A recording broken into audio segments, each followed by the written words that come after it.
Hello, everyone, and welcome back to my channel. I went on a book haul recently. Well, actually, I went on multiple book hauls recently. I have been amassing books that I haven't talked about on this channel yet for probably 3 successive series of book hauls, so I just decided to put them on one big pile and talk about them today, especially because yesterday was the biggest and most just gluttonous of them. Just a gluttonous amount of books we have here. I mean,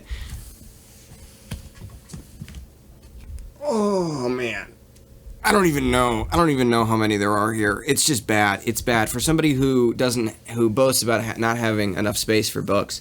I certainly seem to be buying a lot of them, which is a problem for multiple reasons. One is which I don't want to talk about. But that's definitely a consideration. 2 is the fact that I have no space for them. And 3, apparently, BookTube has been, or at least this little space on BookTube, has been just ravaged by the horrors of haul wars, which is always sad when that happens. And I don't want this book haul to be considered an offensive in the ongoing haul wars. But if it is, then it's certainly some dishonorable type of mustard gas or something like that. I mean, I feel bad for everyone, myself especially, because this is just like I said, a gluttonous amount of books here. But anyway, let's go through it, because at the end of the day, I am excited about all of these books, and I'm happy to have them, even though I shouldn't. I shouldn't have these, but I do. The first one, I just have these randomly stacked in a pile. Well, I did organize some of them, but the one that I have on top is Darwin, The Origin of Species, Penguin Classic Edition here. I'm reading this, I got excited to read this because I read Stephen Jay Gould's amazing book, The Flamingo Smile, and this is just an text for everything that he's talking about in that book, and I have not read it, so I need to rectify that. I'm not actually a huge fan of this Penguin Classic cover.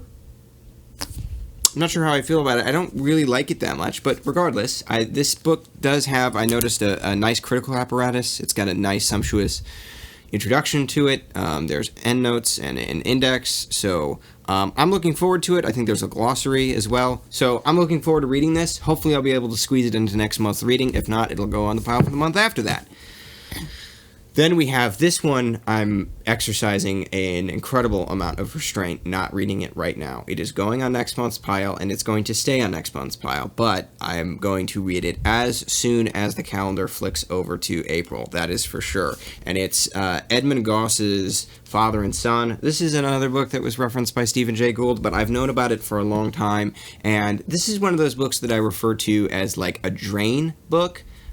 I feel sometimes like I'm circling a drain around a particular book. A book just shows up again and again and again in the most conspicuous of places, and I think to myself, I need to read that. I need to read that. I need to read that. And then eventually I'm just like, the fact that I haven't read this yet is a major problem, and this is one of those books. So it is on the top of my pile for next month's reading. I would have devoured it right away, but I am currently in the midst of reading some other things that I promised myself that I would read, so I cannot do that yet, but I will do that at the start of April for sure. Very excited about this. Next is the Sonnets of Shakespeare. I got this because I'm participating in Randy Ray's Lone Star Book Club, and this is next up on the docket, so I'm happy that I found this. This is the Pelican edition. They have these nice little drawings on the front of them. I've got a couple of them, not many, but I like having these standalone volumes of Shakespeare. It's much more convenient for me to read from than some big, collected works that Shakespeare is often found in. I like having standing alone little volumes, and this one's got an introduction to it, notes, and everything like that, which I really appreciate. So I'm looking forward to reading this for next month. It'll be on the pile for next month's reading as well. Then we have Walter Scott's Ivanhoe. I have never read Ivanhoe. I found it in a pretty good used condition at my local used bookstore. I was trying to remember because I know that I have some experience with Walter Scott, but I think it was just going over his biography. In some way, I don't think that I've actually read anything by Walter Scott yet. So I'm looking forward to that because this is a pretty important piece of literature, and I want to be able to enjoy it. I hope that I enjoy it, and not just sort of like analytically appreciate it or something like that. I hope I get enjoyment out of it. So if I can squeeze this in, it'll go on next month's reading as well. Okay, next these two I'll present together. These are two pieces of travel writing. The first is Bruce Chatwin's Songlines. I don't know. I've never read anything by Bruce Chatwin, and I confess I didn't even know who Bruce Chatwin was, but I saw this sitting in my local used bookstore in the travel writing section. I saw that it was a Penguin Classic. I read the back. It seemed interesting, so I just pulled the trigger on it. I'm looking forward to reading it, though, especially because it doesn't seem like it'll be a big commitment, and it seemed cool, so I don't have much insight on this, but I did add it to the pile. The next one was this one called From the Holy Mountain, and this is by someone named William Dalrymple, who, and I recognized this book right away when I saw it, but I didn't remember why I recognized it, so I looked him up, and William Dalrymple wrote a large 4-volume series on the history of the East India Company, which I came across at some point and thought was really interesting. I haven't read anything by him, but I was looking through his bibliography when I came across that 4-volume series and saw this and became interested in it. So I added it to a list on my phone of interesting books that I know about, and so I when I saw it in the bookstore, I picked it up right away, and Bruce Chatwin is actually referenced on the back of this. So we've got two pieces of travel writing, and I love travel writing. I don't read much travel writing, but whenever I do, I really enjoy it. So I was happy to find 2 pieces of travel writing. I'm excited to get back into reading that. Next is very much a Christopher book. This is On Stalin's Team, The Years of Living Dangerously in Soviet Politics by Sheila Fitzpatrick.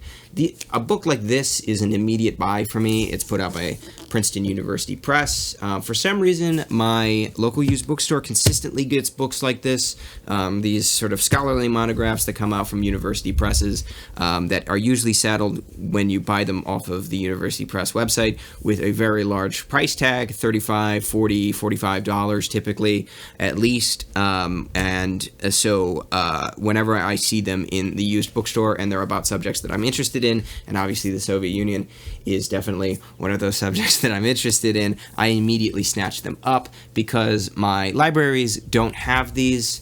Buying them new off of the website, as I mentioned, is pretty expensive, and the electronic copies are just as expensive as the physical copies. So when I come across them for $10 or so in my local used bookstore, I snatch them up right away. And they go on a big, ever-increasingly large pile of books that are similar to them and that I really am looking forward to reading. And 1 month, it won't be next month, but it might be the month after that, I will throw them into a big pile and just read through all of them, which I'm excited for. And that also includes this book. This is Stalin, Passage to Revolution by Ronald Gregor Suni. And this is a biography also put out by Princeton University Press. Princeton University Press is my favorite university press, by the way. I don't know if I've mentioned that before, but I absolutely love Princeton University Press.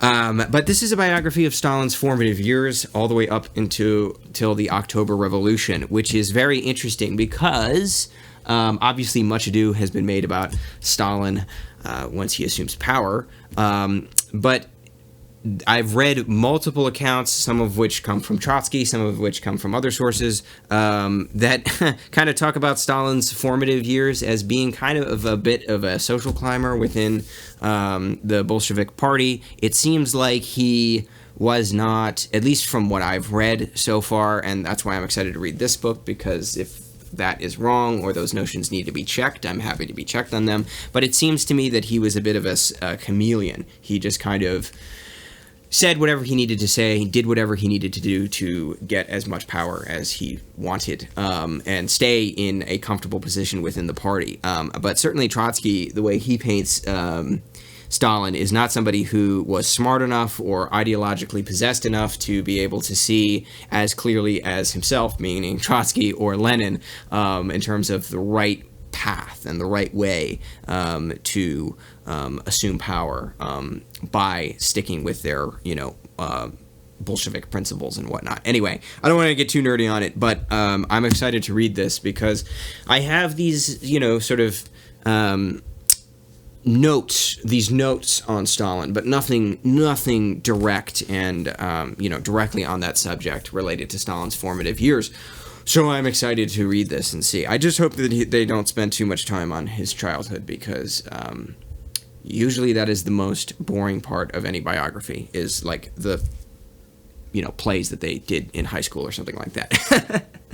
But anyway, next is this book, The Rocks Don't Lie, by David Montgomery. And the subtitle here is A Geologist Investigates Noah's Flood, which I thought was really interesting. And I thought it was especially interesting because I was recently watching Steve Donahue. And I don't know if it was on a live stream. I think it was in a recent video that he put out where he was talking about how he was reading a book on Noah's Flood.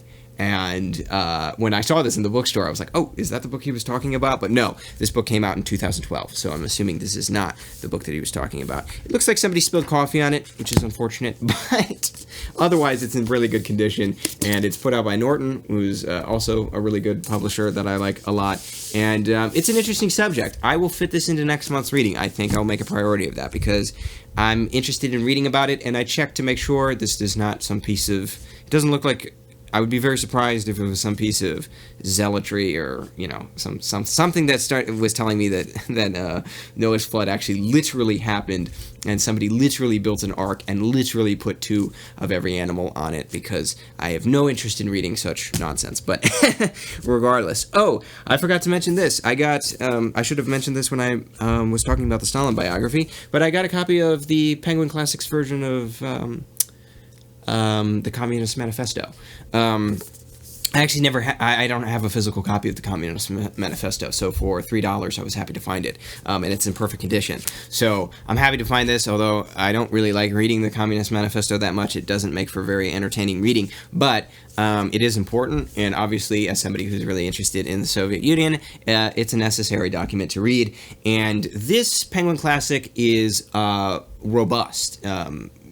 It's pretty short, but it's, the Communist Manifesto is also very short. So everything else in here is critical apparatus. There's a lot of different prefaces for the different publications of the Communist Manifesto. It's definitely a nice volume to have if you're interested in the historicity of the Communist Manifesto. So I was happy to find that, for sure.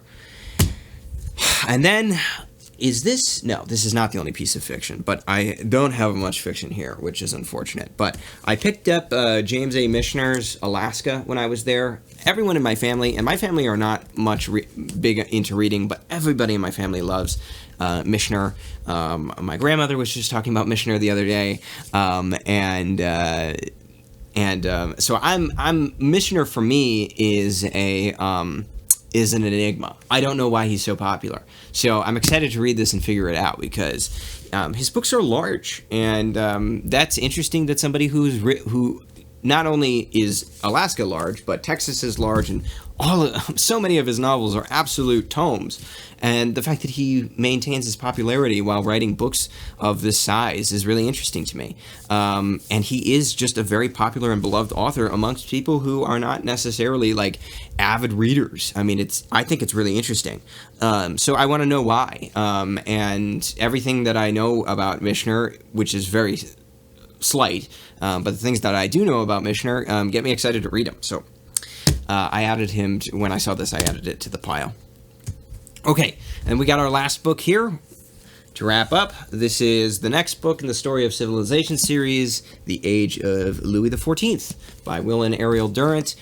This has to go on the pile for next month because I am reading a volume of this every month until the end of the year, when I will hopefully have completed the entire series. This is the next one on the docket. After that is, I think, The Age of Voltaire, which I don't know how many of these I'll actually be able to get physical copies of. I just happened to find the three in a row, which is amazing. I don't know how I did that, but somehow my local used bookstore had 3 in a row that I was on. So that's a very serendipitous thing.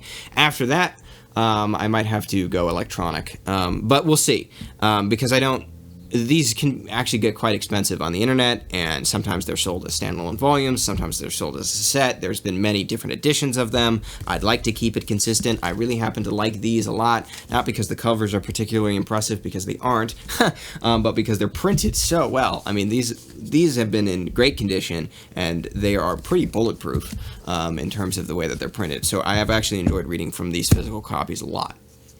Anyway, I talked for a while. That's my book haul for today. I hope that none of you who are being affected by haul wars right now have been injured in any sort of substantial way. But if you have, you should do something about it.